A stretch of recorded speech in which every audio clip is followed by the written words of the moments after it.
International Peace Coalition. This is our 67th meeting in a row, and we are bringing all of the different peace organizations together as possible from all around the world in order to achieve true peace above our ideologies, above or really through our different cultural backgrounds.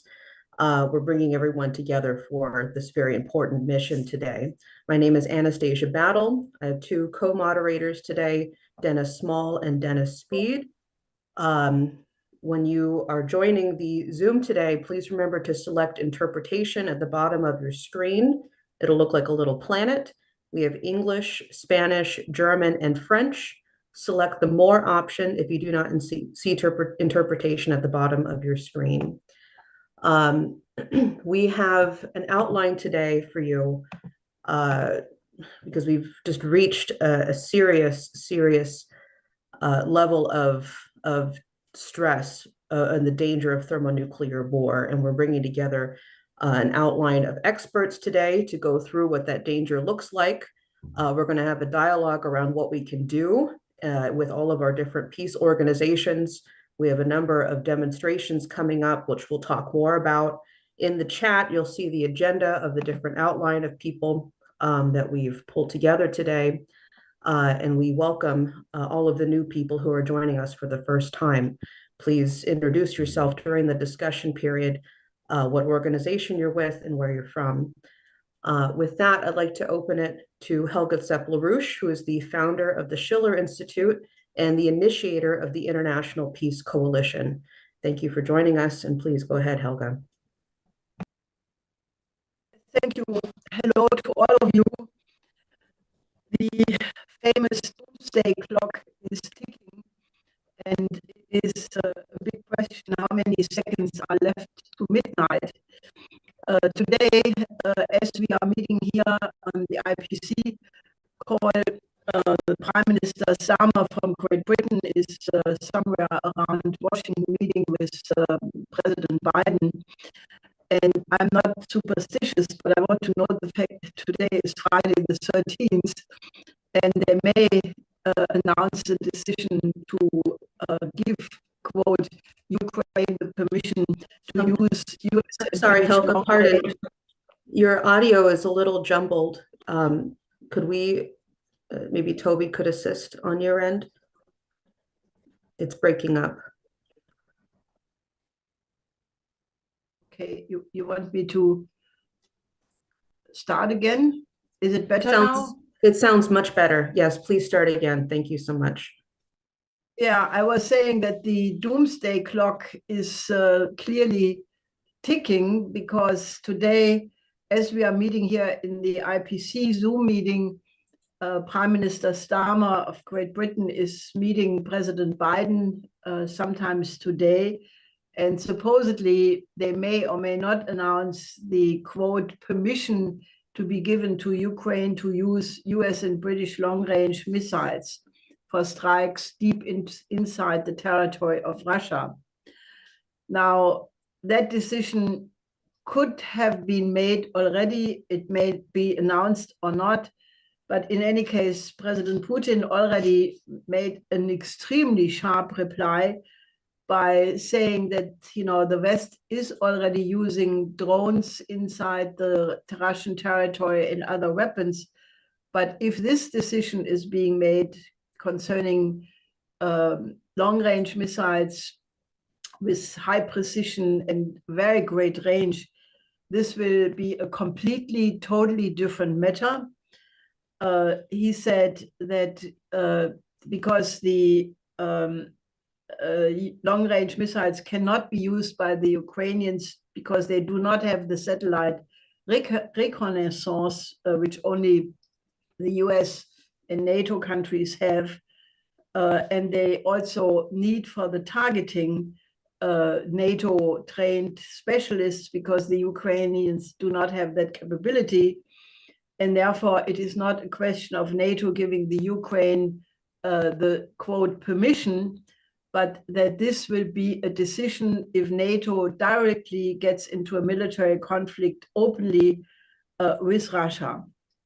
And Putin said this would mean a change of the core of the very nature of the conflict, and that Russia would take appropriate responses.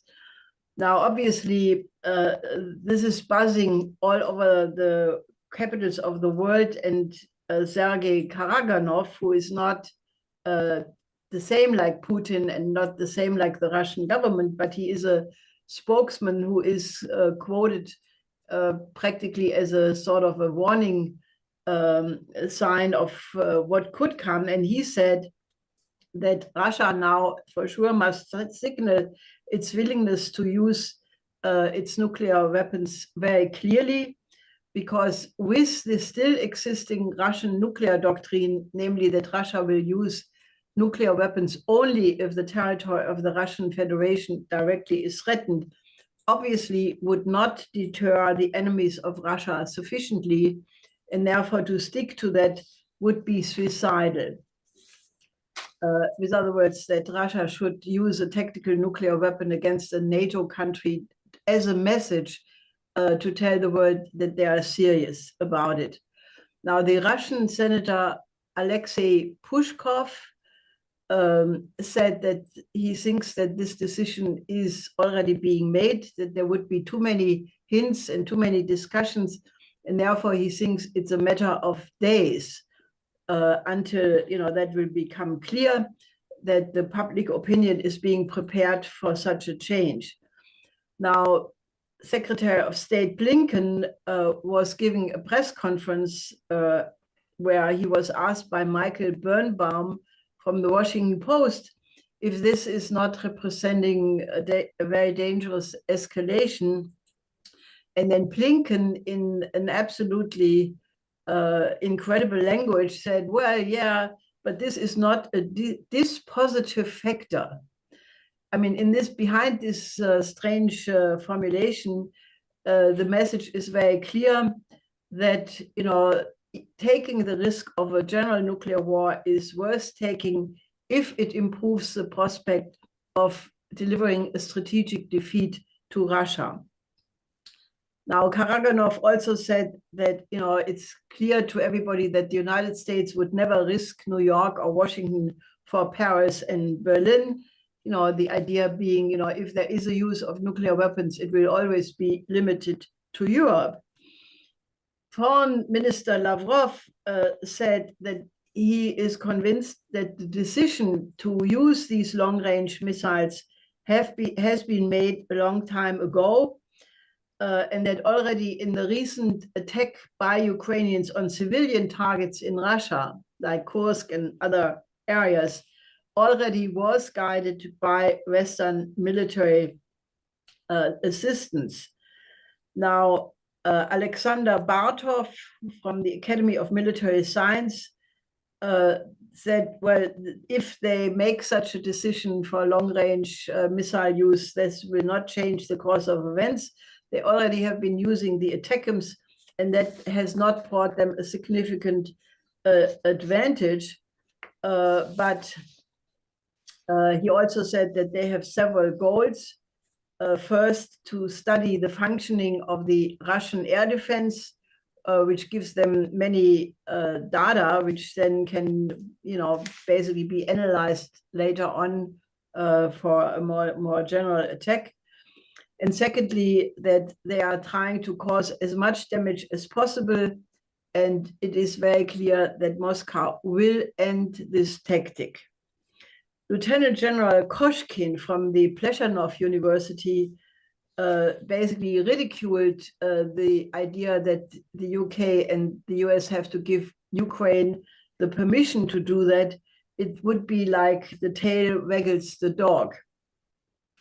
Now, the Russian ambassador Nebenzia at the United Nations spoke to a UN Security Council meeting on the 10th of September, where he did confirm that basically the attack on Poltava was indeed, targeting the critical infrastructure of the Ukraine related to Ukrainian military capability, and it did hit specialists in radar and electronics, a training place of such people, a hotel nearby where these people were residing, fuel depots, arsenals of Western aircraft, storage sites, and etc.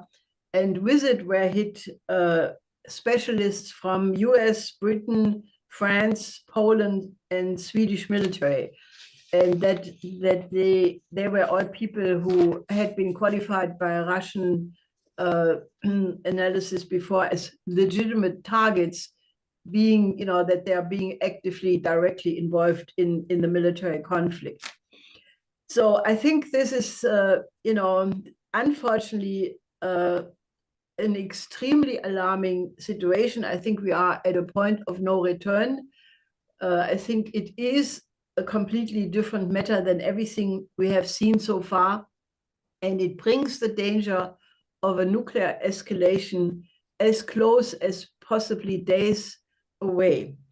That confirms what we said at previous IPC meetings, where we somehow put forward the thesis that the period between now and the November US election, and eventually if the next president takes office in January, is the most dangerous period in the history of mankind ever, because what is at stake is the battle between an unipolar world, or the pretense to keep up an unipolar world, versus several countries of the global south who represent the global majority, trying to establish a new system, which is not exclusive. As a matter of fact, the West could very easily decide to join with the global majority, but obviously they want to maintain the order as it has been so far.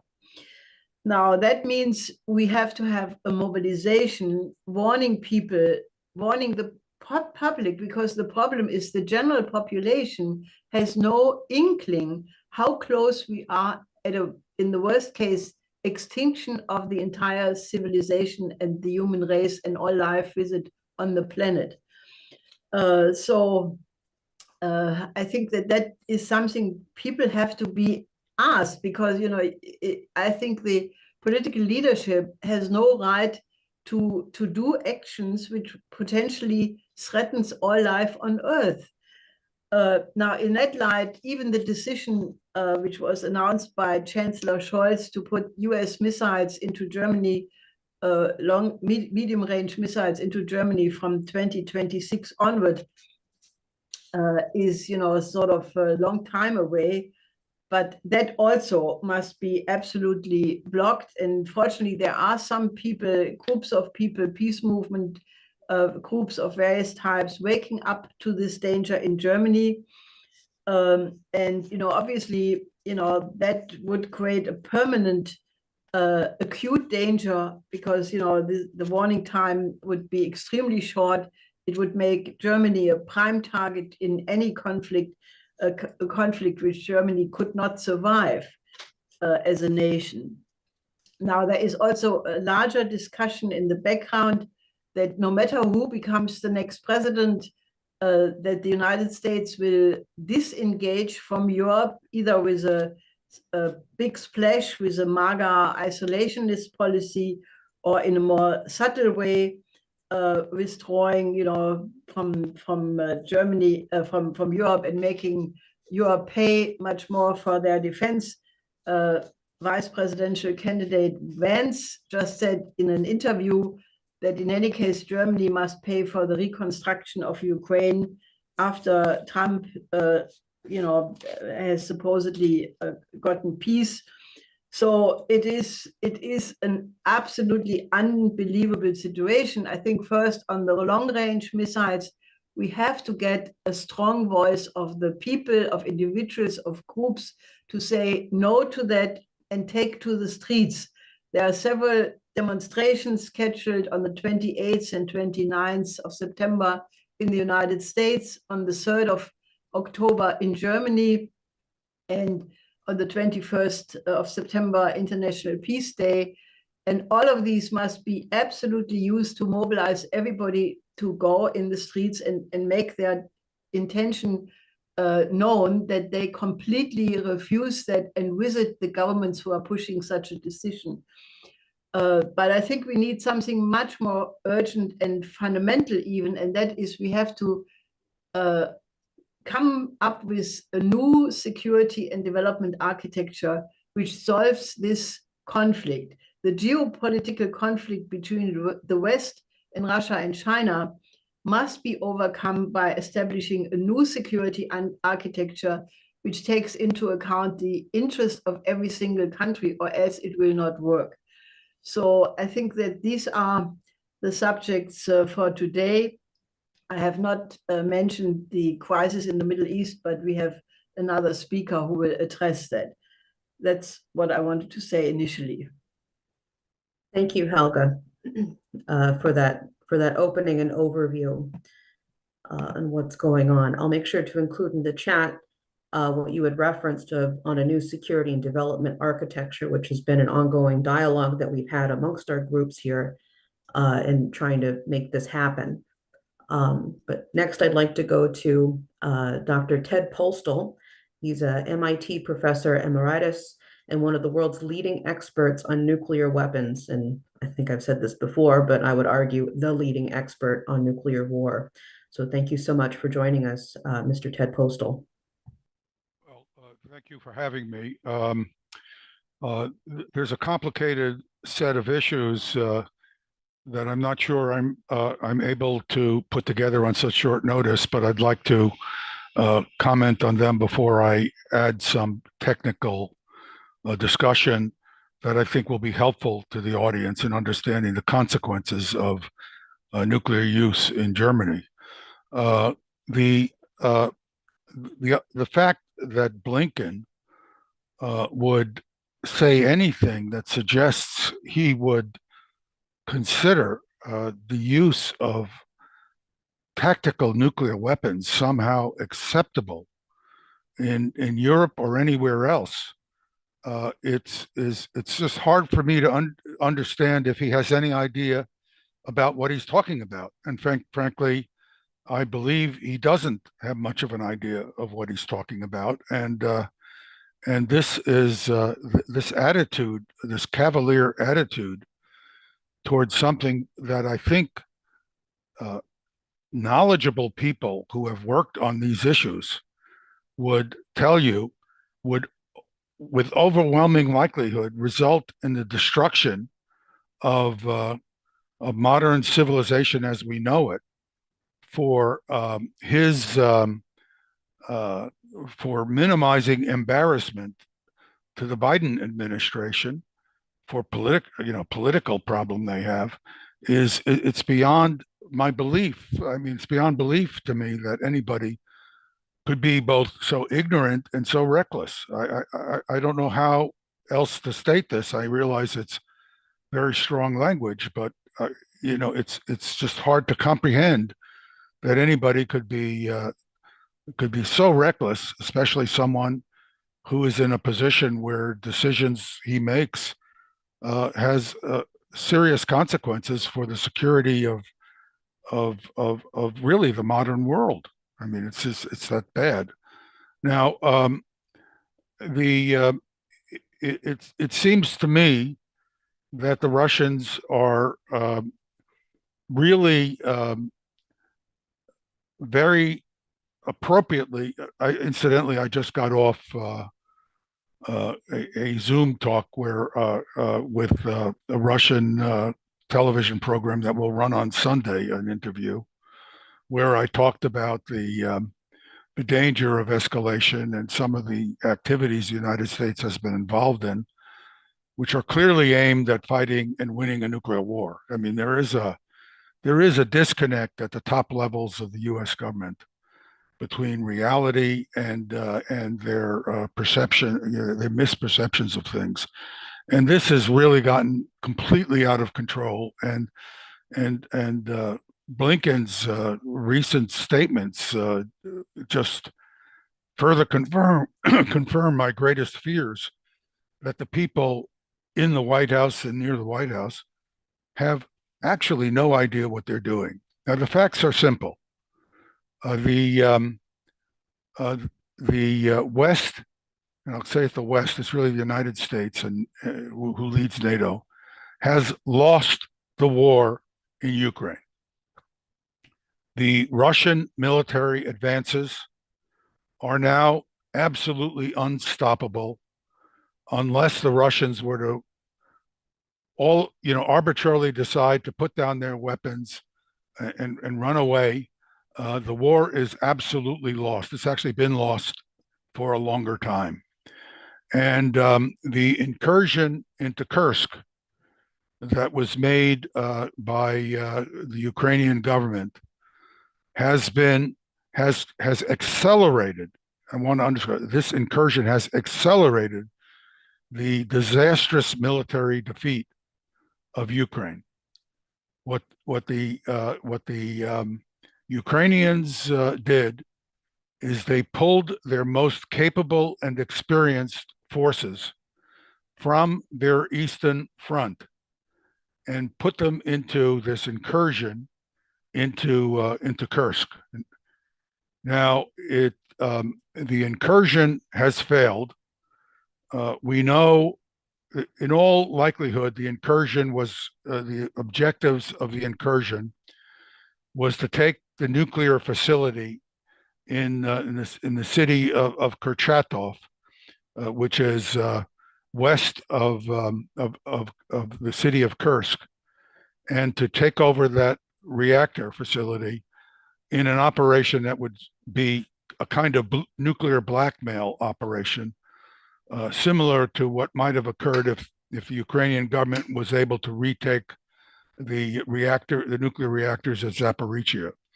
So it's pretty clear the Russian government states that it has captured documents, and I think this is almost certainly correct, that indicates that this was the initial plan of the Kursk invasion. This military operation had to succeed within a few days of its beginning.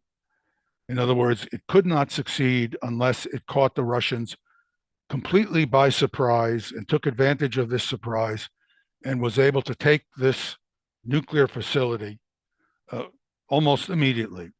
The Russians reacted very quickly and stopped the incursion. The initial incursion involved maybe 10 to 12,000 of the most capable Ukrainian forces. These forces were equipped with the most capable equipment that was taken from the Eastern Front defensive area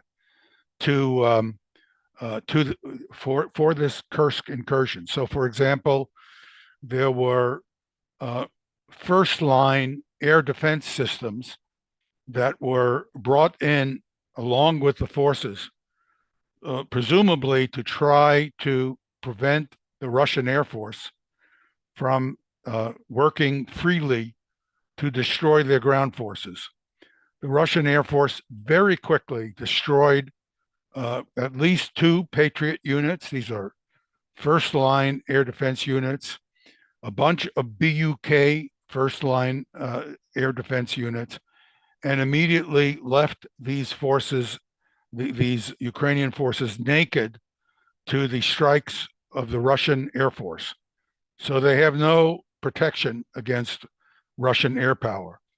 The Russians, up to about now, have caused about 10,000 casualties. This force was originally 11 or 12,000. It may have been reinforced. I don't have the data on reinforcements, but the reinforcements are not large because the Russians have used their air force to cut off reinforcement efforts for the Ukrainian forces in Kursk. So this incursion is collapsing as we talk into a major catastrophe for the Ukrainian armed forces. Now, the eastern defensive areas have now been taken, they have lost their most capable, experienced fighting forces.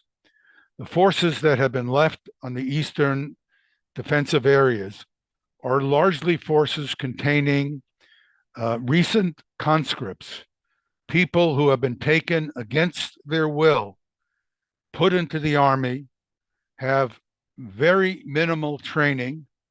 They don't want to be there. They are dropping their weapons and running in many of the situations. They're surrendering in many of the situations. They're being killed at a very high rate by the Russians in many other situations. And we are very close to a complete collapse of the Ukrainian defensive forces in Donbass. This has all been accelerated by the Kursk incursion. Now, what the Ukrainians have been arguing to the West is that the fact that the Russians have not retaliated in a big way due to the Kursk incursion is some kind of indication that that the Russian government is not willing to escalate in response to this escalation on the part of the Ukrainian military forces. This is a bogus argument. It is a very dangerous argument, and it is an argument that is designed to take advantage of the outright ignorance of the political leadership, Mr. Blinken in particular, to the fact that what Ukraine wants is an escalation that will bring NATO into direct conflict with Russia. Now, anybody who has any intelligence at all should know that this kind of escalation would be a devastating action that could easily lead to nuclear weapons being used, which would then bring us over the line into a rapid, uncontrolled escalation to general nuclear use. This is the most incompetent and dangerous political decision being made by Mr. Blinken, who should be saying, no, no, no, no, this is not a war that should be allowed to escalate into the destruction of Western and Northern civilization and possibly Southern civilization as well. This is outrageous. Now, I have prepared some slides at Helga's urging to explain a little bit about what this incursion, what this decision to put mobile tactical nuclear weapons into Germany could mean in 2026, assuming we get there, assuming we don't have a nuclear exchange before that. I would like to say, though, that the danger is very great. So I'm not disagreeing with Helga, but I do think Putin is fortunately one of the adults in the room. And I don't know what he'll do. I do think he will respond to this, and it will be a very costly response for the West. But I'm not sure he will escalate to nuclear use, although there's certainly a large amount of political pressure on him to do that, just as there's a large amount of political loose talk among American political leaders about using nuclear weapons. This is insane. This shows people have no idea of what they are talking about. In any case, I can make a few statements that might be of interest to the German public about what the situation could look like in 2026, let alone what it could look like. I could expand very briefly to what it might look like now too for Germany. But let me just start by stepping back to this extraordinarily dangerous and ill-considered decision to deploy tactical nuclear weapons by 2026 into Germany. And the German people need to understand this, because the leadership of the German government has done a tremendous disservice to the German people. Not only have they done a disservice in terms of endangering Germany in terms of the potential for nuclear war, but they have done a tremendous disservice to the German economy, because the destruction of the Nord Stream pipeline is the major factor that has led to the ongoing and continuing collapse of the German industrial capabilities over this last year. So this sudden contraction of the gross domestic product, the problems with Volkswagen being near to having to move manufacturing out of Germany.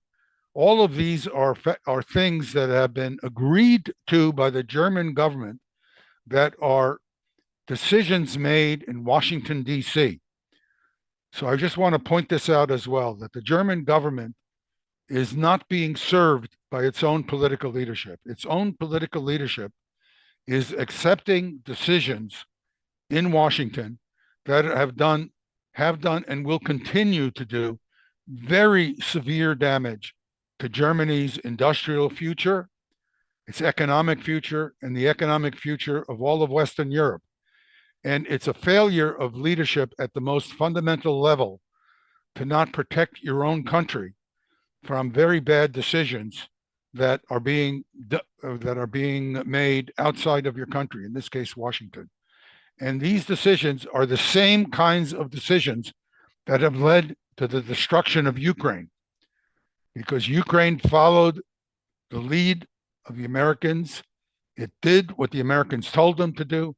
And now Ukraine has lost the war, and it's going to be further destroyed by its attempts to prolong this war. So this is an extraordinarily serious incident, and historians, if there are historians around to write the history of this, are going to write a history that will be hard for people in the future to believe, that the leadership could have failed so comprehensively in the West, led by the United States, but of course certified and led by the leadership in Europe, which has created the near collapse, the collapsing European economy, as well as the increased danger to European countries as well. But let me just step back and talk about the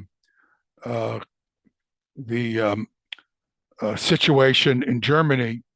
If American nuclear weapons are deployed in Germany as planned or as stated by Blinken and others, and agreed to by Scholz, let me be clear, this could not have happened if Mr. Scholz did not agree to it.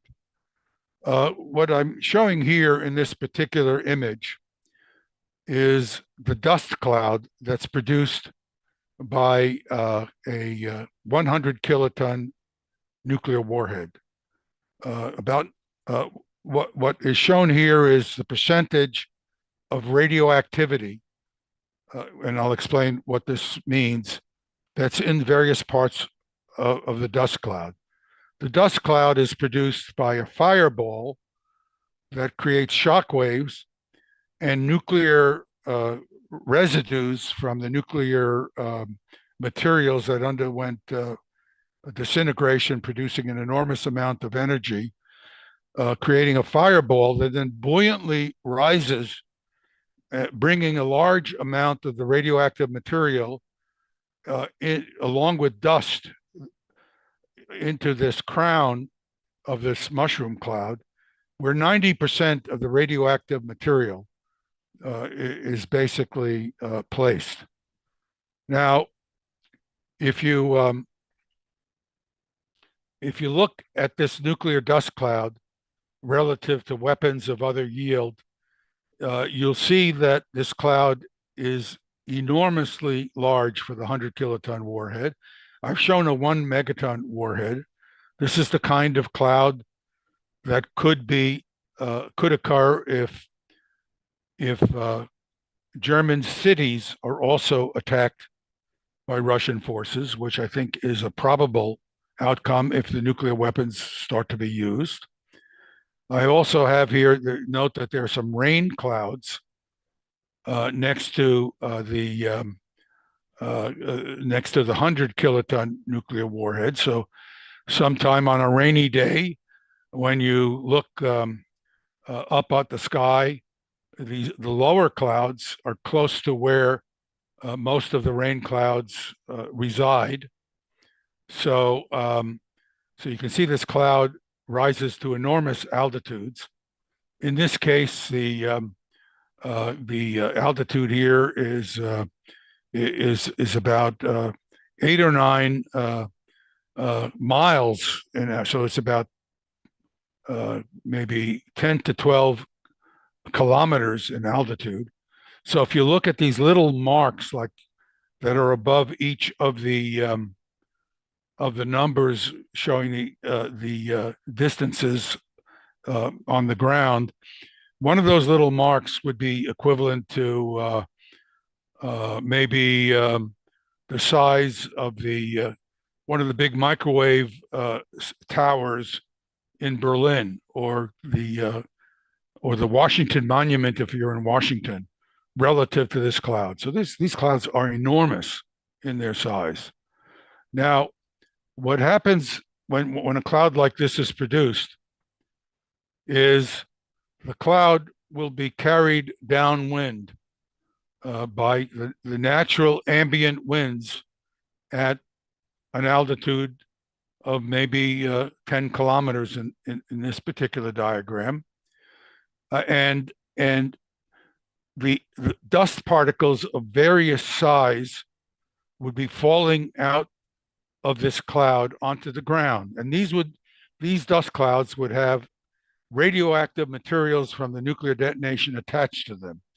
So they would fall onto the ground as the cloud continues to drift along and spread out along with the wind moving it onto the ground.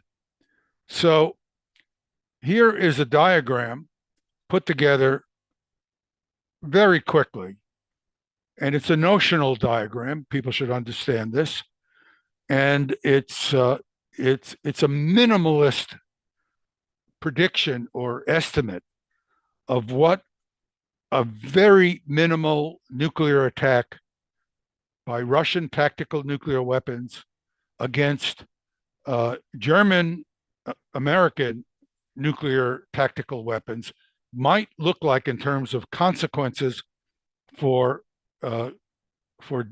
people in Germany. So let's look at one of the red oval areas. In this red oval area, this shows you the area within which about 50% of the people would,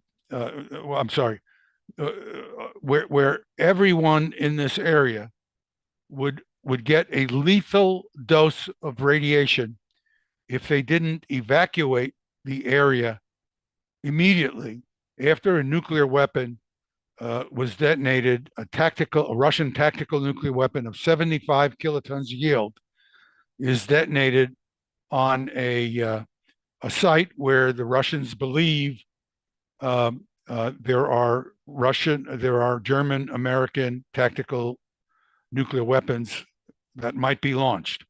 So at the left end of this oval, there's a nuclear detonation, there's a cloud produced, and then there's a downwind area where basically everybody in this area who didn't get out of the way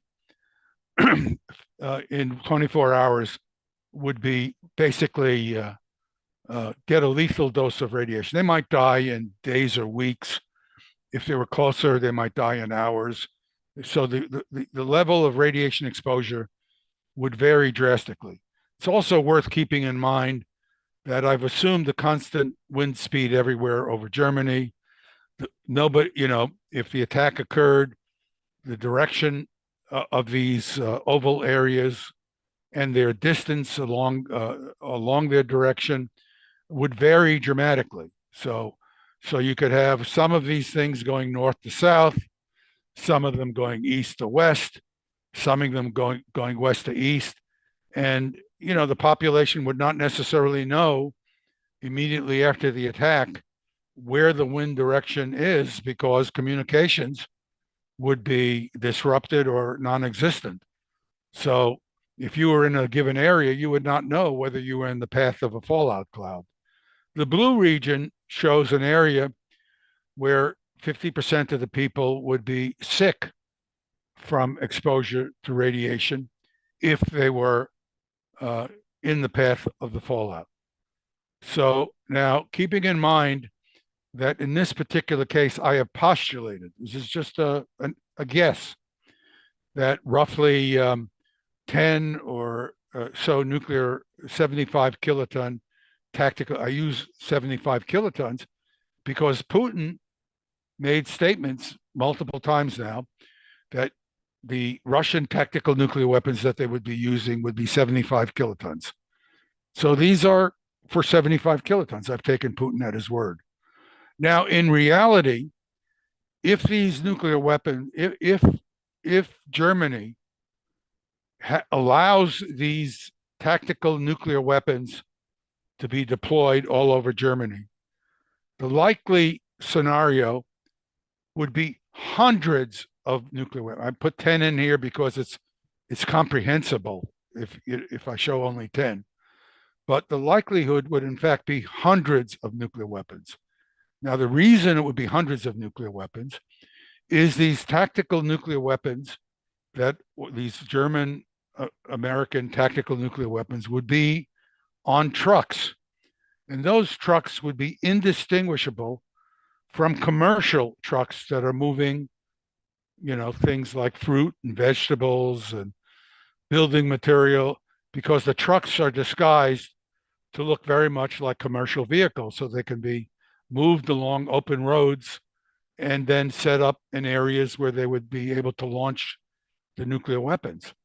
Well, the Russians will not be able to take, they will get some intelligence, and so they will have some information about where potential launch sites could be, but they will also have to guess about where many of the launch sites are. And if they're worried about their country being attacked, there's going to be no question what decision they are going to make. A suspect site will be attacked as well. So hundreds of nuclear weapons resulting in these levels of fallout could occur. I mean, it would be an existential catastrophe far surpassing the worst catastrophe that occurred when the Allied troops invaded Germany at the end of World War II. Be a much worse catastrophe in terms of the loss of life and destruction, the level of destruction in Germany. Germany would go back to a country that was in a worse state by far relative to what it looked like at the end of World War II. Let me underscore, this would occur due to German leadership, because the Germans do not have to accept these American nuclear weapons on their soil. So this is a German decision. German citizens have a right to determine whether or not this happens in Germany. And I have put this together on very short notice. So I can do more detailed analysis for people in the future.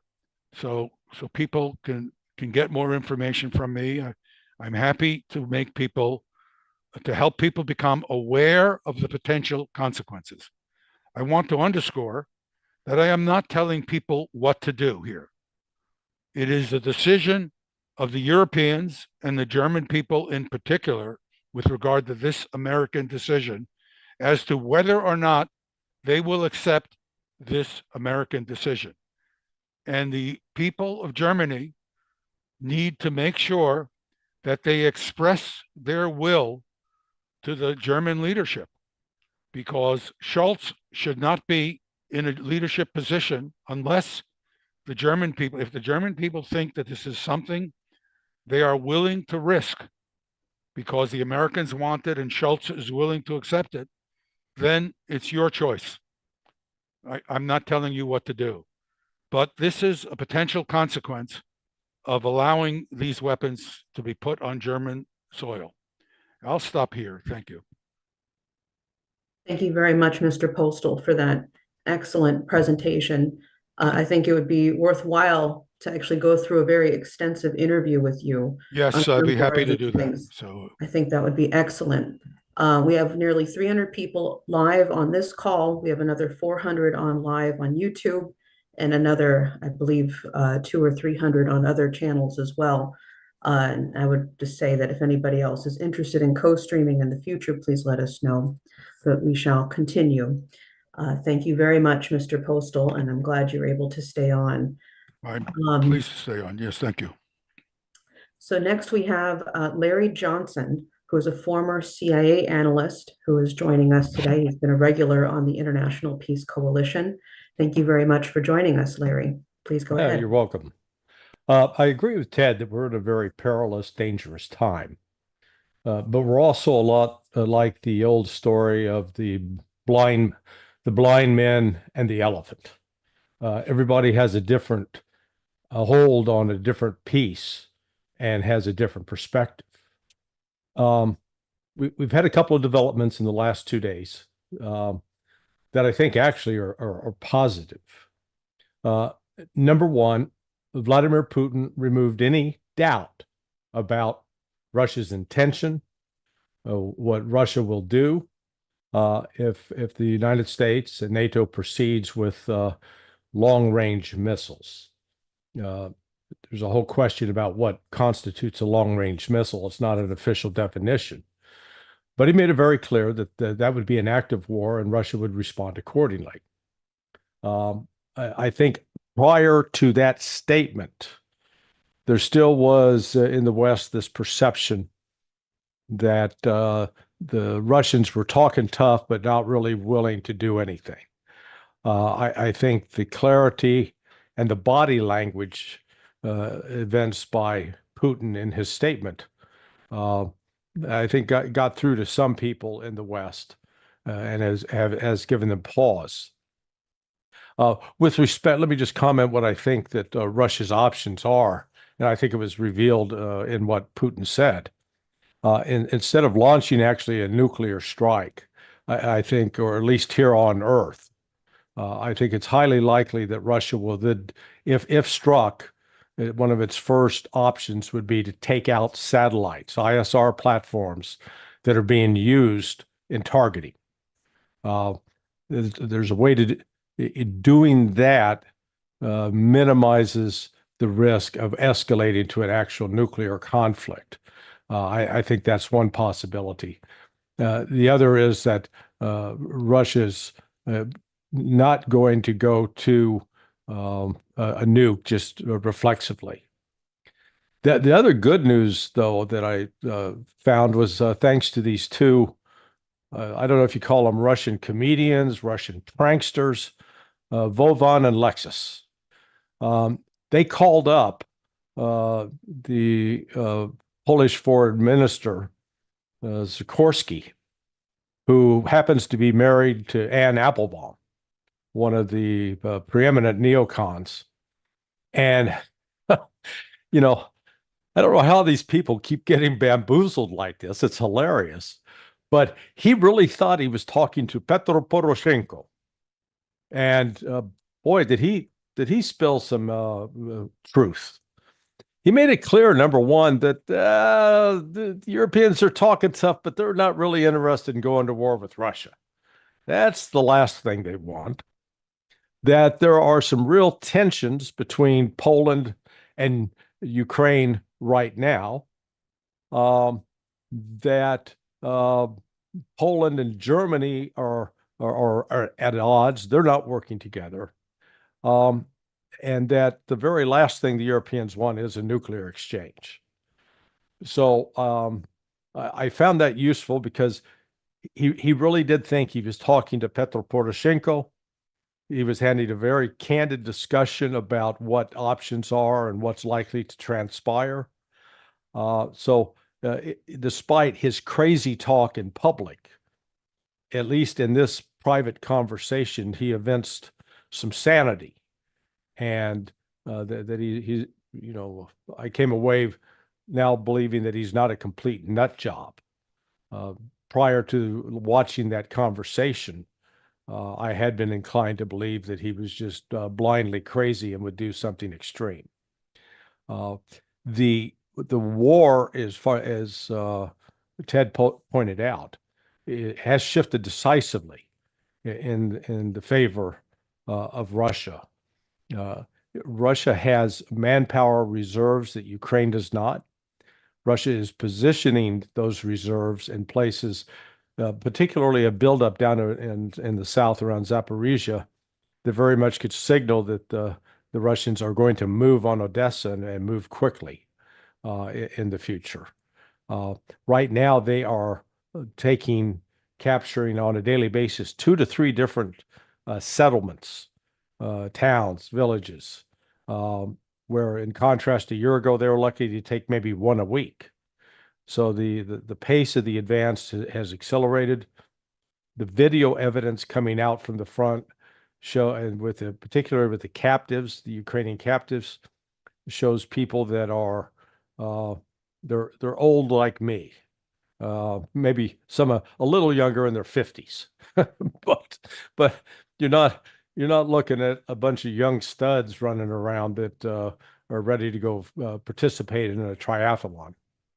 So the pace of events right now is moving rapidly. I think the biggest unknown, as one of those blind men holding on to the elephant, is how the West continues to misinterpret Russia's patience as weakness.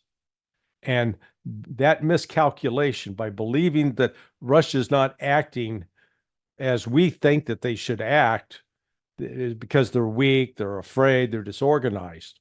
I think that's the biggest danger. That kind of miscalculation could lead to this escalation that Ted was talking about. So with that, I will stop and we'll get some other input. Thank you, Larry Johnson, for that. And we shall continue. It's very useful. Okay, so next we have Mr. Mubarak Awad, who's been on the International Peace Coalition a number of times. He's the co-founder of Nonviolence International and has been, I believe you're the organizer of the Freedom Flotilla, which we've had a number of your people on in the past as well. And we are very thankful for what you've been doing with that. So thank you for joining us, Mr. Awad. Oh, you're muted, Mr. Awad.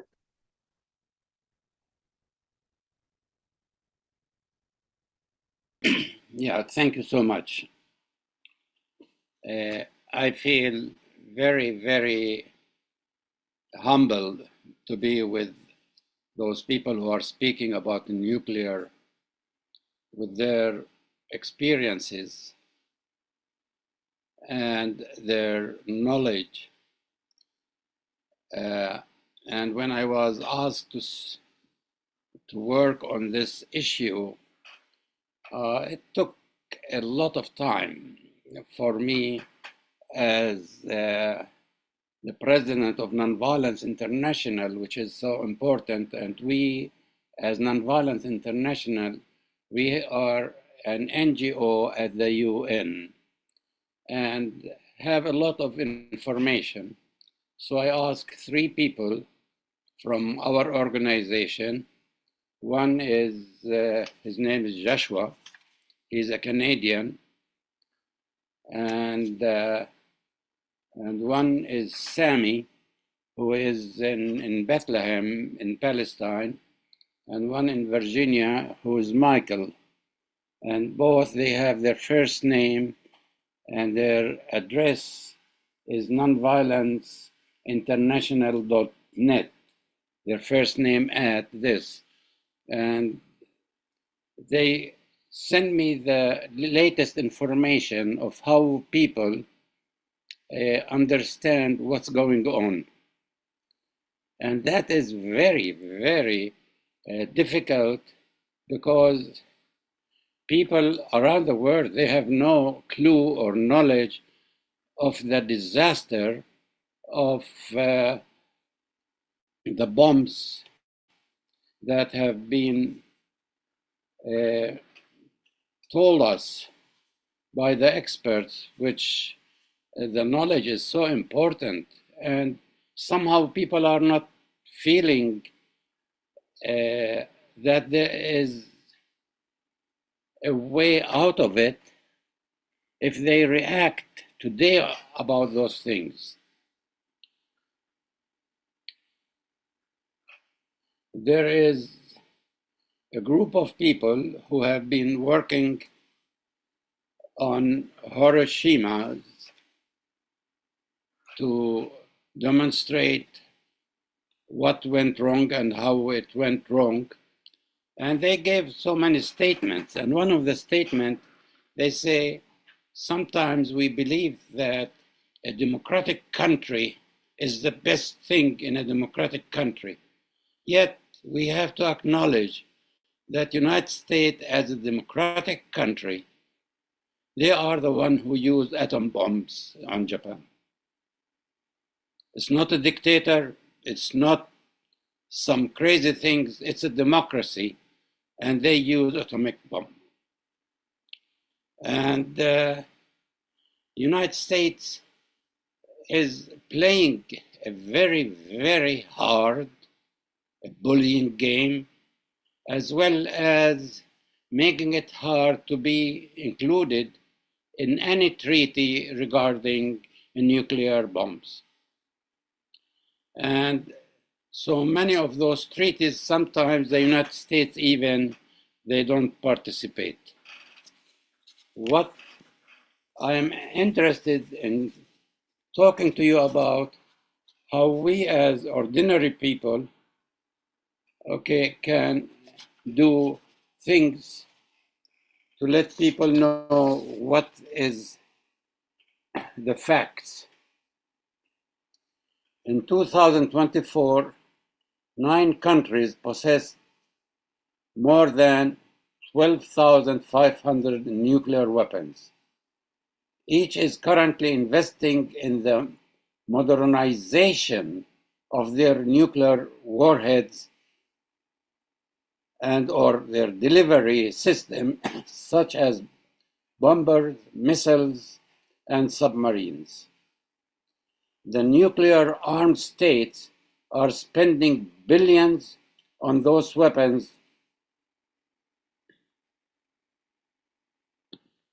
and that money is taken from government, social services, and other economic growth in those governments, and being given to contractors as well as think tanks and lobbyists to figure out, and it was around like $82 billion in an action in at least in 2022. In addition to those, Belgium, Belarus, Germany, Italy, and the Netherlands and Turkey host foreign nuclear weapons on their territories, including about 100 deployed US nuclear weapons in the NATO countries. 28 other countries allow the potential use of nuclear weapons on their behalf as part of military alliances and other agreements. Obviously, any use of nuclear weapons would have catastrophic humanitarian consequences.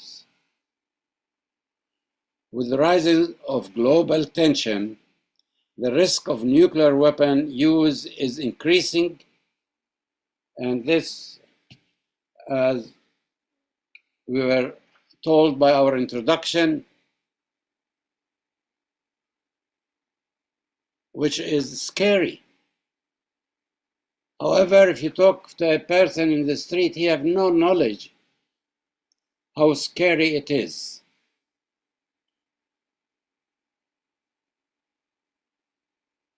We have to address the immediate or long-term consequences of the detonation of a nuclear weapon.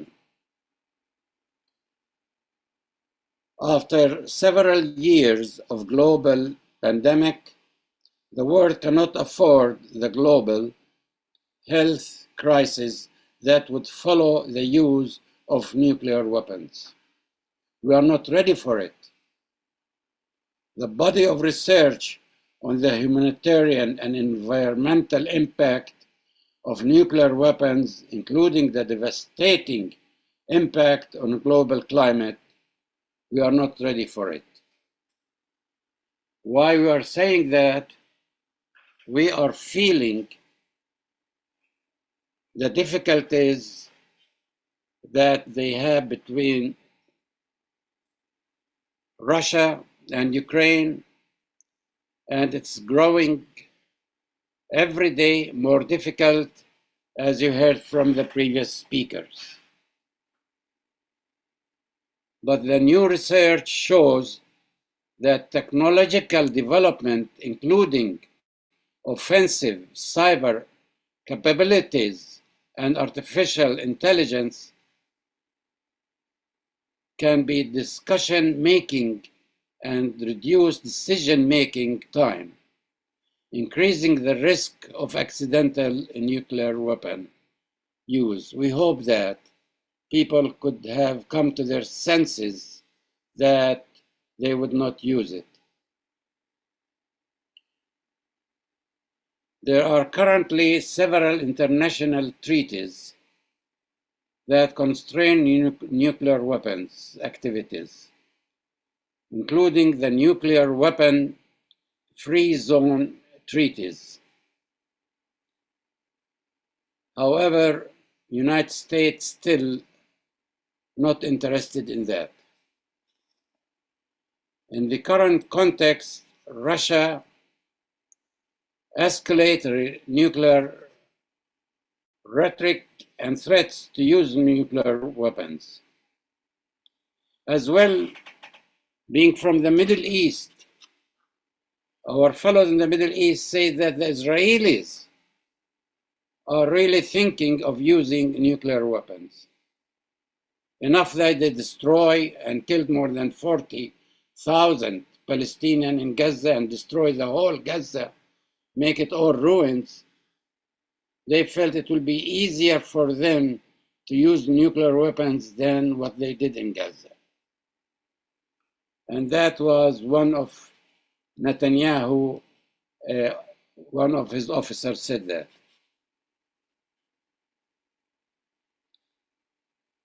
In the 191 state parties to the nuclear non-proliferation treaties had an opportunity to condemn these negative development and work toward protective steps to advance nuclear disarmament. When they met in Geneva in July-August 2024, but the forum failed to adopt a factual summary of the meeting. So my idea is what, as an individual, as a group, as a church, as a synagogue, as a mosque, in the people, in the religious group, what they can do. Activists should always express deep concern at the ongoing risk of humanity represented by the continued positions and modernization of nuclear weapons and the catastrophic humanitarian and environmental consequences that would result from these of nuclear weapons.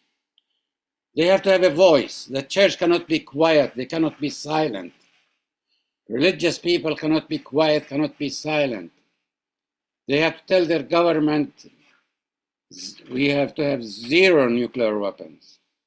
They have to push their senators, their congressmen, their people who they elect to stop this nonsense, that to use weapons, sending them to Europe,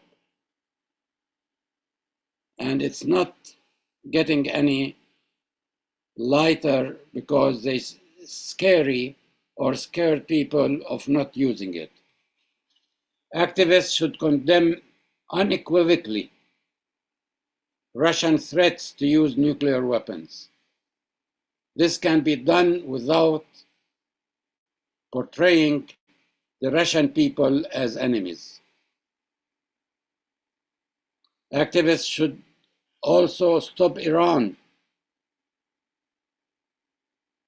of developing nuclear weapons, even if Israel have it, even if the Arab countries, they want to have it. We should not have nuclear weapons in the Middle East.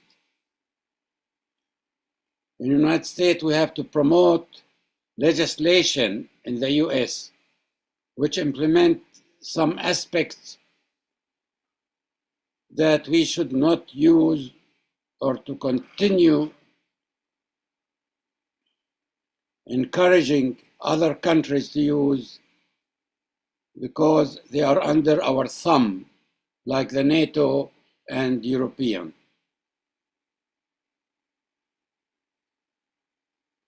We have to stop the nuclear weapon production, testing, and use.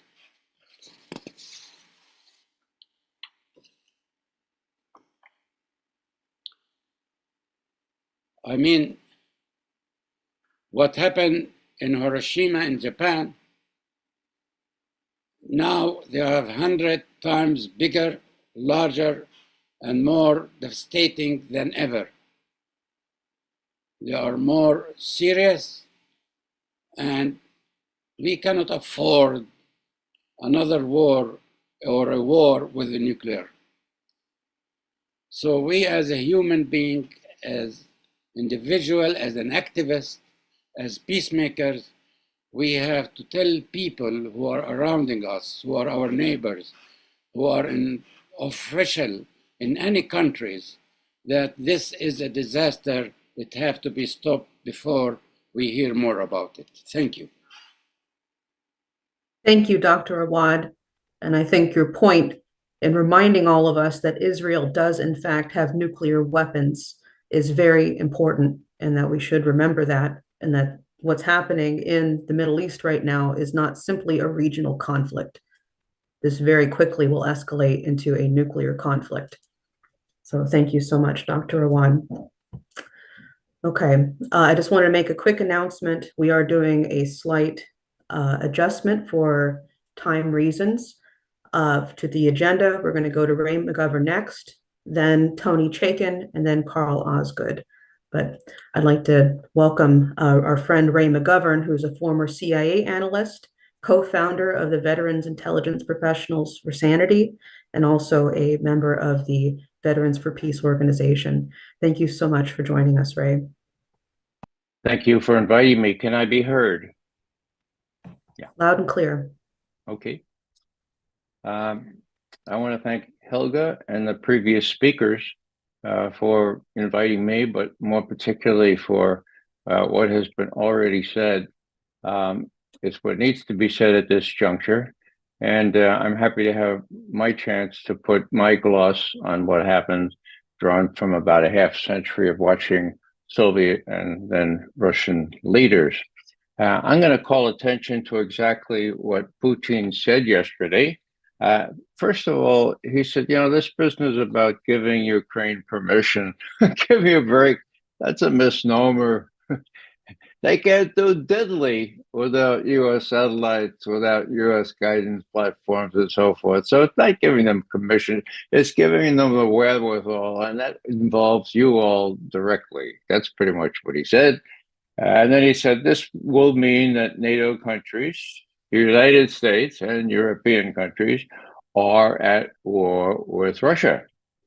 And if this is the case, then bearing in mind the change in the essence of the conflict, okay, war with Russia, we will make appropriate decisions in response to the threats that will be posed to us. That's pretty clear, isn't it? That's Putin saying, look, we know what's going on here. We think that on Friday the 13th, you, President Biden, and Prime Minister Starmer are going to do something really stupid. We know what that's about, and we're going to respond appropriately. Is that what he says? Yeah, we will make appropriate decisions, okay? Now, the circumstance of that interview in the middle of the street somewhere was a little bit less than a formal proclamation sitting at his desk there in the Kremlin. It's been played by Russian media. What does it mean? Well, would we put it past Blinken to resort to just these low-yield nuclear weapons? I wouldn't.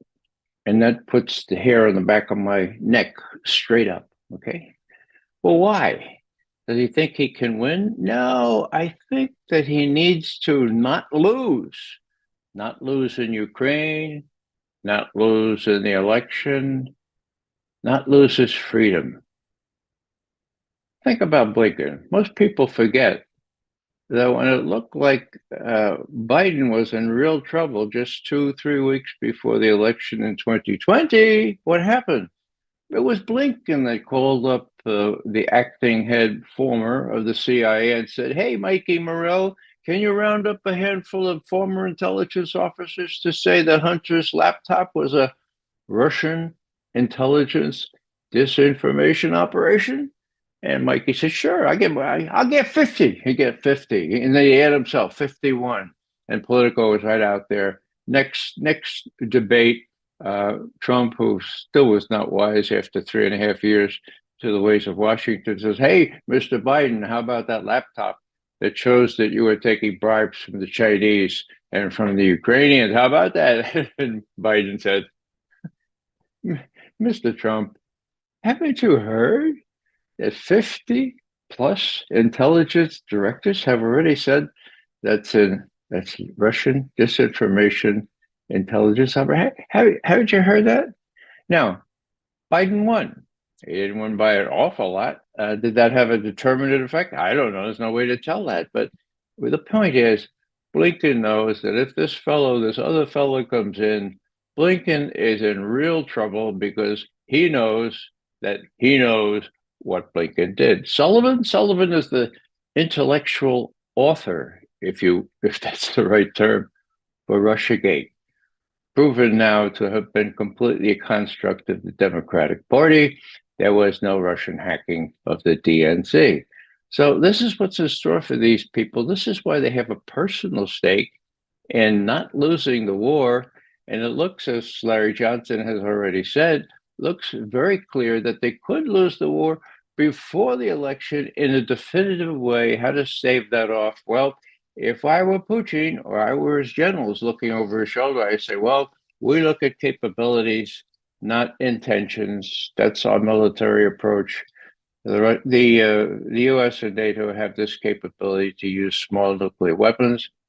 It is unprecedented on the part of the Russians that they would advertise the possible use of low yield, they call them non-strategic nuclear weapons. They have never done that before. It's unprecedented that they advertise exercising these weapons with Belarus as well as them. So that's never happened before. Does that mean that the Russians are going to use them? I see that mostly as a deterrent kind of thing. Look, NATO, look, the US, don't forget don't forget that we have just as many mini nukes as you. As a matter of fact, we have several more, and we have different kinds. So don't even think about using a nuclear weapon. So the election, it seems to me, is the most important peg point for this whole thing. What I see the Russians doing is saying, look, these people have a real incentive to cause real trouble in the election. We have to preempt that. And the old deterrent of warning about what we have is the best chance that we have to preempt that right now. Now, the spy chiefs, the CIA chief and the MI6 chief in London, met in London just about 10 days ago, okay? Now, they talked about how proud they were that the Ukrainians were not only brave, but they were audacious. They pulled all the adjectives they could think about in going to Kursk, and that changed the narrative. That's all they're concerned about, folks. The narrative. If the narrative can stay unsettled, if the Russians can be prevented from winning completely before the election, that's all they're interested in. Now, what else could they do? Well, I would call your attention to the fact that one time, not too long ago, it was in 2002, okay, the Prime Minister of Britain, Tony Blair, had already agreed with George W. Bush there would be war against Iraq. They would prepare their countries and their armies to do that, okay? And then Tony Blair could only talk to Bush maybe once a week or once every other week. And so, you know, you make a commitment like this, you want to make sure that Bush is still in it, right? And so you send your MI6 chief, a fellow called Sir Richard Dearlove, to Washington to talk to the guy who knows exactly what the president has in mind. Okay, this time George W. Bush. That's George Tenet, head of the CIA. Long story short, they met on the 20th of July, 2002. 3 days later, at Downing Street, Prime Minister Blair asked for a report, and this is what Sir Richard Dearlove, head of MI6, told him. Bush has decided on making war with Iraq. Mind you, this is July 23rd, 2002. The war began the end of March 2003. So this is well before anything else, okay? So, Dearlove, Mr. Prime Minister Blair, Bush has decided to make war on Iraq. The war will be, this is a direct quote, okay? I've memorized this paragraph. The war will be justified by the connection between weapons of mass destruction and terrorism. Translation, we're going to say that Iraq has all kinds of weapons of mass destruction. They're going to give them to terrorists. And the final coup de grace, the final line of that paragraph said, quote, and the intelligence and the facts are being fixed around the policy, period, end quote. Now we know that that's exactly what the British and what the US did. That's what they did starting about then in July of 2002.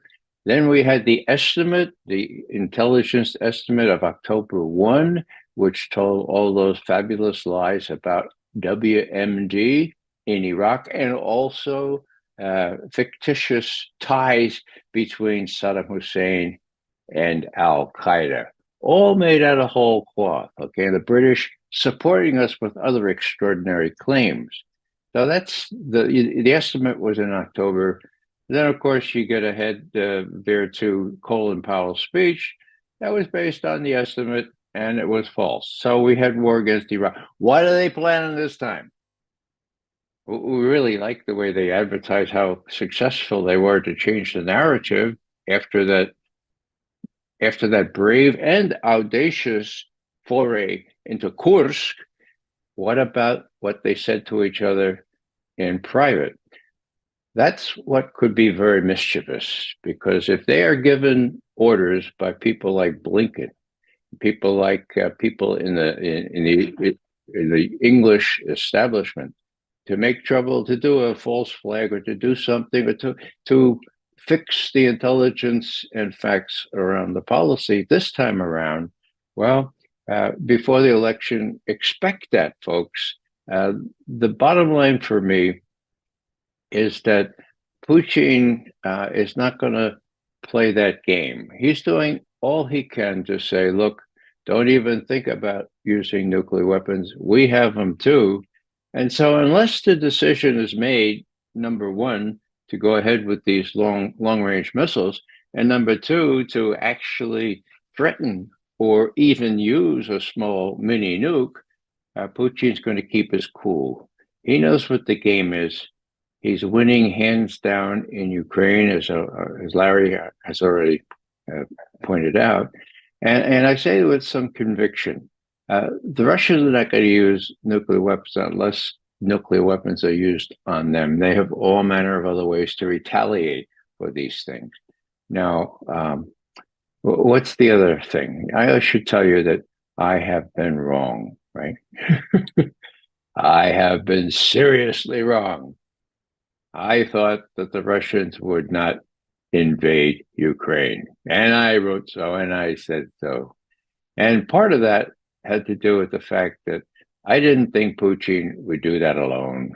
And my Chinese analyst friends told me the Chinese would never give the go-ahead for that. Westphalia, that's the crux of their foreign policy.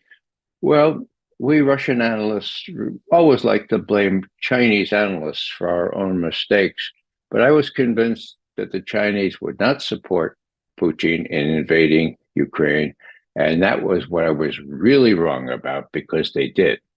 Now, why did National Security Advisor Sullivan go to China a couple of weeks ago? Well, I don't think it was to warn them against being nasty to the Uyghurs, or to warn them about Taiwan. It was to get a sense of how they would react if the US did certain things in Ukraine. So what we have here is a situation where China, interestingly enough, is a very key factor. How would the Chinese look at the Russians using nuclear weapons or small U? I can tell you this time, I'm sure the Chinese would say no to that. So would everybody else. And the BRICS meeting is coming up in just 5 weeks, if I got my arithmetic right. The Russians are not going to chance losing the goodwill that they have won, that by their conduct, their relatively dispassionate and somewhat self-controlled behavior in Ukraine, by gratuitously using a nuclear weapon. They had other things to say here, but maybe I ought to, well, yeah, I'll say one more thing. That I look at these long-range missiles as more pinpricks than anything else. Now, I grant you, some of them could pack a real payload, and if they got through Russian aerial defenses, that would be real trouble.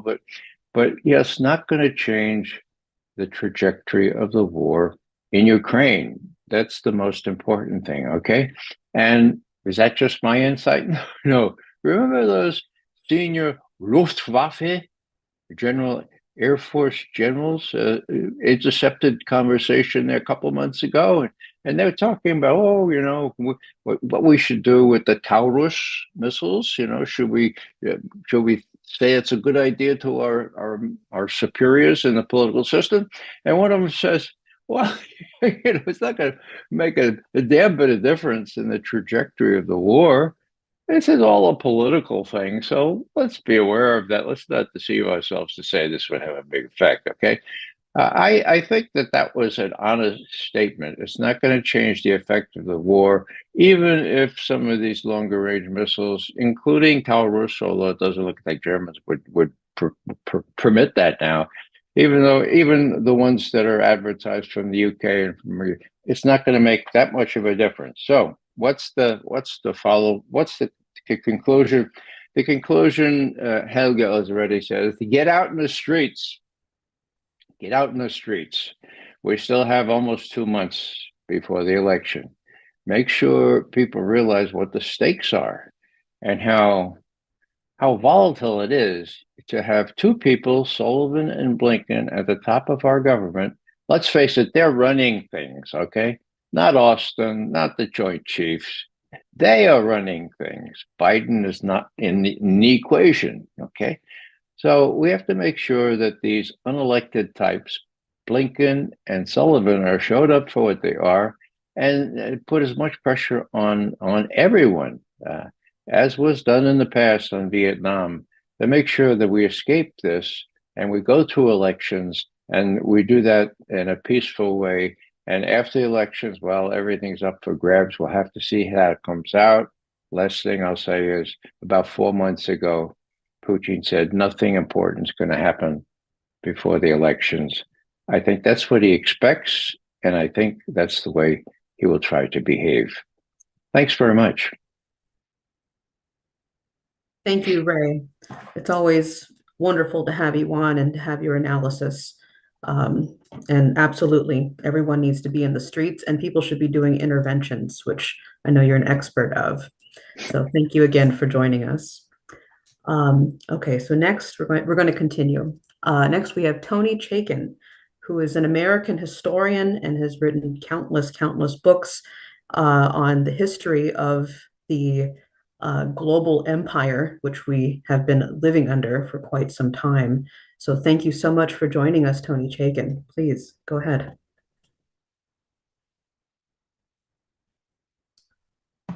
I think you're muted there.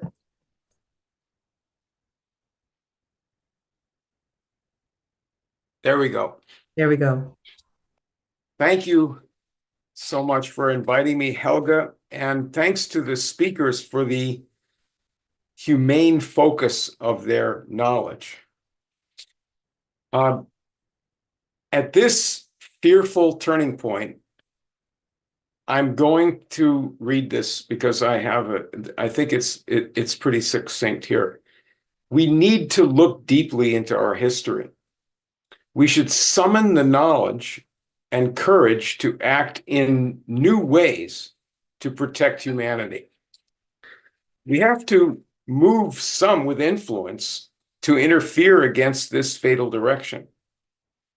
But the American people could act even quickly and decisively if they are inspired by their sacred rights. Begin by asking, who is driving us to nuclear war? How should we understand this Anglo-American murder faction in our whole national story? First, go back to the 1960s. President John Kennedy stood up for our people's future, for high-wage steelmaking jobs against the transatlantic financiers. As an American nationalist, for nuclear power and dams and the space program. And he challenged the imperial murder faction by pushing for these industrial advancements for all other nations, especially Russia, and for Africa and the Arabs. Advanced nuclear power and nuclear disarmament. Kennedy had built his career exposing the shameful Dulles collaboration with killer European colonial empires. This mindset, combining American interests and cooperation for peace, gave JFK the wisdom to pull us alive through the Cuban Missile Crisis. It is easily proved that all the great historical advances have been from that kind of leadership, challenging the imperial financiers who stole but didn't build. John's brother Robert and Dr. Martin Luther King inspired the human race in their own ways against these killers. Then these three most important American leaders were shot down. The Anglo-American killer faction then imposed their power over our constitutional form of government and put us in a permanent war instead of peace. took down high-wage industry and substituted cheap labor. They gave us censorship and surveillance instead of freedom, demoralization and drug addiction. Keep in mind, the deindustrializers were not poor hippies, but fascists. The American people do not support the direction this murder faction has given to foreign and domestic policies these past 50 years since they took the place of our rightful leaders. No majority would vote for their suicidal agenda. This enemy internal faction goes back to our revolutionary victory over the British Empire. The British leaders decided that no other nation should be allowed to gain the new scientific powers over nature from the ongoing Industrial Revolution. This was their so-called free trade doctrine and their raw materials looting policy. The empire's allies within the USA were the Tories in the Revolution. It was also the slave owners and their Mexican War, and the Wall Street London Slave Owner Alliance that fought against USA industrialization. This is the pro-imperial fascist faction going back to our founding. We had to fight them to get progress every step of the way. Progress of industry and living standards. Wall Street built none of our great industries. Anti-Wall Street nationalists did it. Protective tariffs, government sponsorship of infrastructure, and national guidance of credit to productive enterprise. In partnership with pro-national industrial and technical leaders, built the power of the USA. So, for example, Wall Street built none of our great industries. Anti-Wall Street nationalists built our steel industry. Protective tariffs and government sponsorship of infrastructure, and what I've said, built the power of the USA, and we wanted Russia and China and Japan and Germany to rise as our partners against imperial power.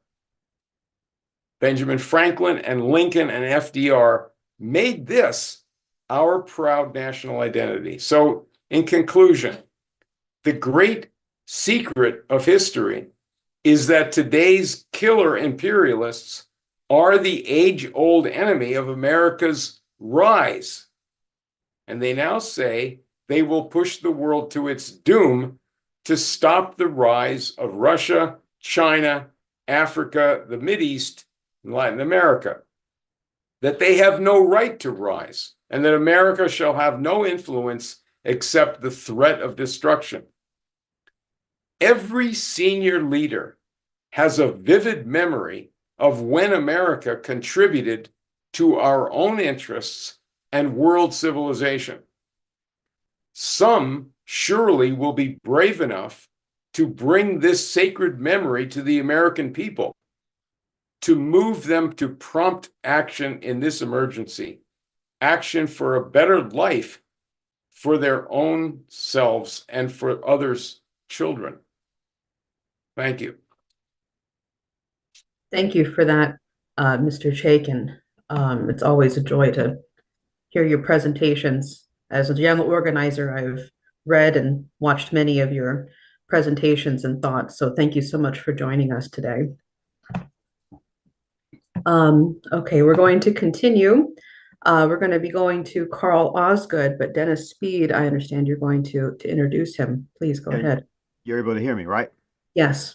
Yeah, all right. Just want to give people a context of what Carl's going to be discussing, which is the 1958 Mutual Defense Agreement made between Great Britain and the United States. So here's the introduction. I intend to also reference notes I made on this.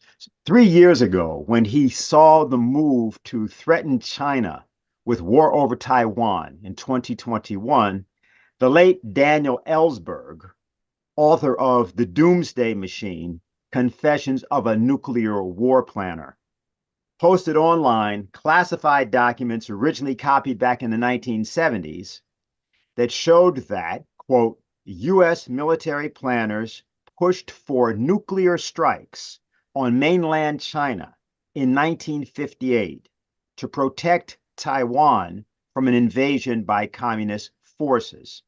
That's taken from a CBS News report from 2021. Now, in an interview, Ellsberg told CBS News reporter Michelle Miller, quote, I was part of a plan that should never have been made. That was a crime against humanity. He said the plan was to hit every city in the Soviet Union and every city in China with nuclear weapons. There was no plan for fighting the Soviets that did not also involve annihilating the Chinese population. The result was a readiness to annihilate 600 million people, 100 holocausts. When I say crime against humanity, it was actually a crime against the existence of the human species. And the reporter was pretty agitated, so she said, this sounds like the end of days. That was the plan? And he responded, yes. Now, that same year, 1958, something called the UK-US Mutual Defense Agreement was made law on July 3rd of 1958, immediately after the revocation of what was called the McMahon Act. And to tell you why this has come to our attention for today, I'm going to let Carl go right ahead, since there's a present discussion that's probably going on somewhere near the White House with the collective Biden about making this act a permanent arrangement. So, Carl? Thank you, Dennis. Yeah, they may or may not be discussing it at the White House today. If they don't discuss it, it's because the decision has already been made. I've been looking at the MDA for some years, but it recently came to my attention again with an article in the Financial Times on September 2nd, which reported that both Biden and the British Prime Minister Starmer had issued the required parliamentary notifications for amending the agreement and looking for approval from those parliaments, the U.S. Congress and the British House of Commons. And one of the the Financial Times quoted Malcolm Chalmers, who said that Malcolm Chalmers is the deputy director of the Royal United Services Institute in London. This is the most senior military think tank of the British establishment. He said basically what the amendment does is that it repeals all of the expiration clauses in the agreement that require that the agreement be renewed every so often. In this case, 10 years. And what Chalmers said was, it is also noteworthy that the change is uncontroversial in the UK. He said it's good news for the UK that it doesn't need to worry about a future US administration using a future renewal of the treaty as leverage. So as a certain colleague of mine put it, this is not only Trump-proofing the agreement, but nation-state-proofing it, so that it just goes on and on without future review and renewal at all.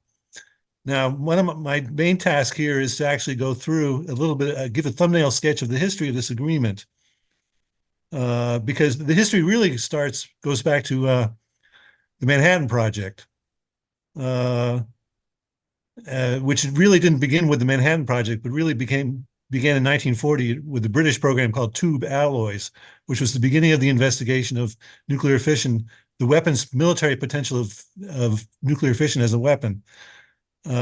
This was eventually folded into the Manhattan Project because the British, under wartime conditions, simply didn't have the resources to be able to devote to the figuring out how to build an atom bomb. So their project was folded into the Manhattan Project. There was a British team at Los Alamos that was led by a Dr. William Penny, who was a top British physicist. The Quebec Agreement of 1943 between the US, Britain, and Canada provided for the sharing of atomic bomb information. There were also Canadians involved in the project also. So, and presumably, I haven't reviewed the documentation on this, but presumably the British involvement in the Manhattan Project also gave them a say in the decision to drop the atomic bombs on Japan. But they were deeply involved in this. Now, the McMahon Act, which Dennis referred to, this was also called the Atomic Energy Act of 1946. This established the Atomic Energy Commission to provide for civilian control of the atomic weapons. Basically, the nuclear establishment that had been created by the Manhattan Project was now brought under civilian control through the Atomic Energy Commission, which it established.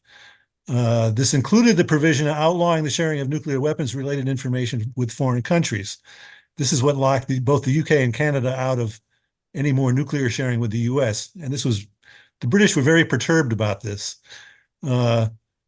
So in October of 1946, which was just a couple months after the signing of the Atomic Energy Act, there was a cabinet meeting. The British Prime Minister was Anthony Eden.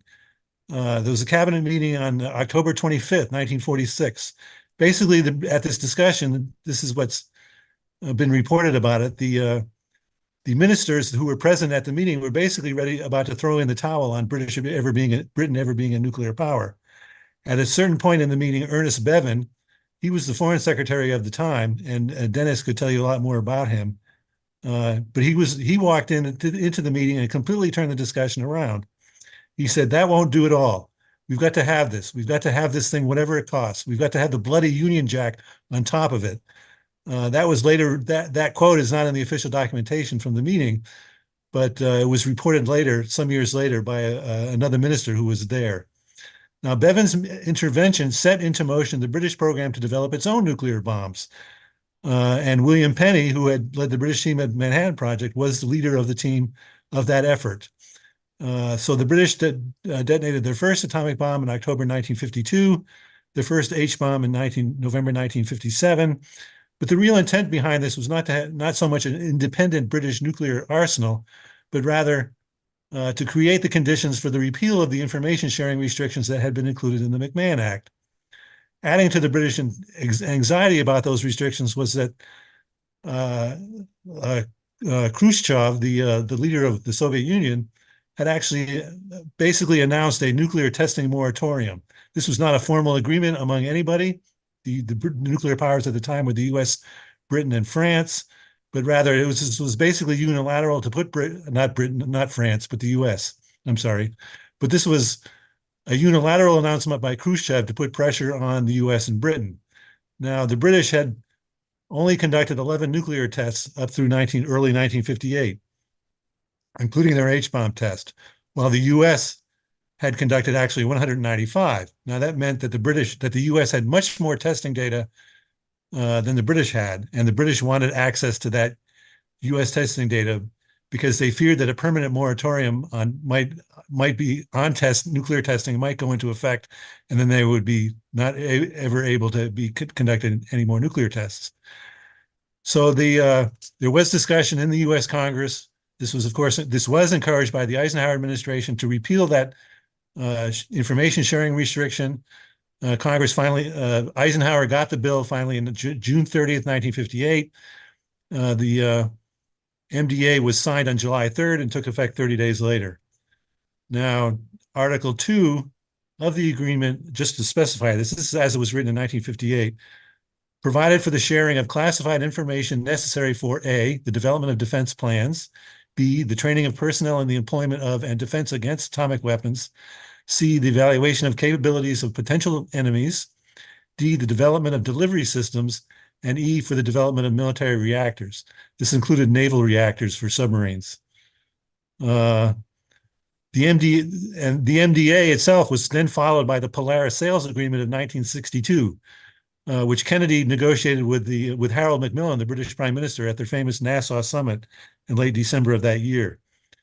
The PSA, because in between the MDA and the Polaris Agreement, the British had attempted to develop missiles for delivering of their nuclear weapons, because these weapons could no longer be delivered by bombers.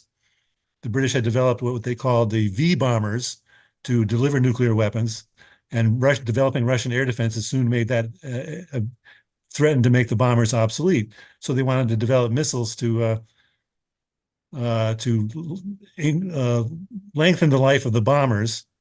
They tried developing a missile called the Blue Steel. There was also an Anglo-American project called Skybolt. Both of these failed. And caused the Pentagon, McNamara canceled the Skybolt program, and this caused a political crisis in Britain. This was around October, November of 1962. So Kennedy offered the British the Polaris missile, the first U.S. submarine launch missile, on condition that they commit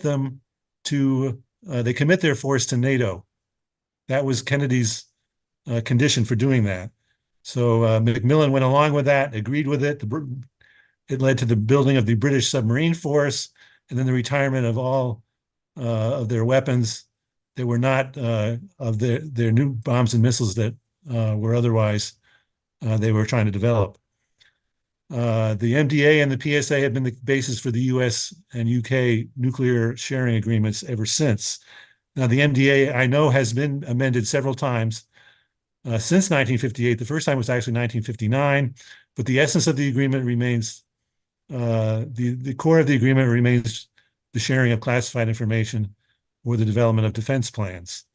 Now, as far as the Congress goes, I will just mention that Biden did send a letter to the Congress on July 29th describing the amended change, the repeal of the repeal of the provisions requiring that had end dates on them, and asking for congressional consideration. Now, I can tell you that in 2014, 10 years ago, the last time this happened, a similar resolution was put before the Congress by that would have been the Obama administration at the time. And they basically, both the House and the Senate voted it up on voice votes, unanimous consent types of votes. So it really went through with very little controversy, no controversy really, because there was no objection to not having roll call votes. So I imagine that's exactly what's going to be set up again sometime between now and the end of December when those provisions expire. So that's what'll happen. That's what'll happen in the Congress, what they did before. So that's where I'll leave it. I certainly will entertain any further discussion about the MDA and the U.S.-British nuclear sharing arrangements. Thank you, Carl, for that eye-opening review and very deep intelligence that you've done. Before we move on to the discussion period, I'd like to ask Helga Sept-LaRouche if you have any response to the speakers or anything that's been brought up so far. Well, I want to thank all the speakers for having contributed to this discussion, but I want to thank particularly Professor Postol for this very scary but extremely important presentation, which I promise we will try all possible means to get it around to as many people, especially in Germany, so that people wake up. So I thank you very much. If Germany is going to survive, you will have a big part in making it happen. Thank you. Thank you. So we are going to be transitioning to the discussion period. For those that are on YouTube, Facebook, or X, you will need to go to the description. If you're on YouTube, go to the description, register so you can get the Zoom link and you can hop on and join the discussion. You must register to get on this discussion period. If you are on X or Facebook, go to schillerinstitute.com and it'll be the first item on the website. Just click on that registration page and you'll get the link. So with that, we are going to continue to the discussion period and I will transfer the baton to Dennis.